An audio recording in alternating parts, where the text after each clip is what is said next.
I only have 2 minutes. I want you quickly, if you don't mind, to get into David Axelrod, who is his campaign manager. Yeah. Tell us about him quickly. Well, quickly, Axelrod managed Mayor Washington's campaign in Chicago, Deval Patrick's campaign.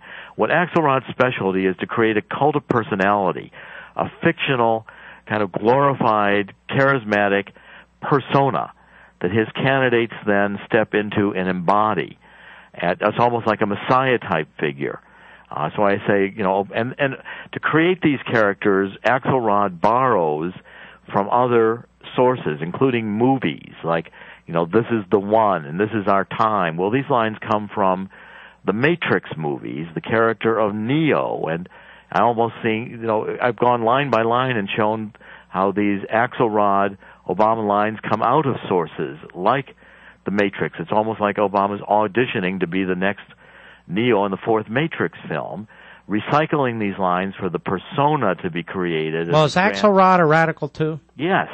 And Axelrod says his specialty is to take African-American politicians, preferably more radical ones, and to package them so they're acceptable to white voters.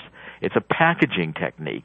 And Axelrod openly discusses it, and Axelrod's public relations firms in Chicago have specialized in these techniques, even creating phony public interest arms for corporate clients that were completely fraudulent, weren't public interest arms at all. They were funded by the corporation, even though Axelrod would put the public interest entity on television running commercials as if it were independent and publicly funded. Well, let me just say this. AstroTurfing. I hope John McCain and company understand what they're up against here. They're up against a very powerful ideological movement that is well-funded, that's on the rise, and they better understand that this is not your typical campaign. Jerome Corsi, you have done an enormously, really terrific job and an enormous service to this country by writing The Obama Nation. I wish you all the best, my friend. Thanks, Mark. Great honor and pleasure to be with you, and I deeply appreciate how I've tried to make this book easy to read. 700 footnotes. The lawyer's work have given it. It's beautiful. It's beautiful, my friend. Amazon.com. It's in every major bookstore today. The Obama Nation. We'll be right back. Mark Levin.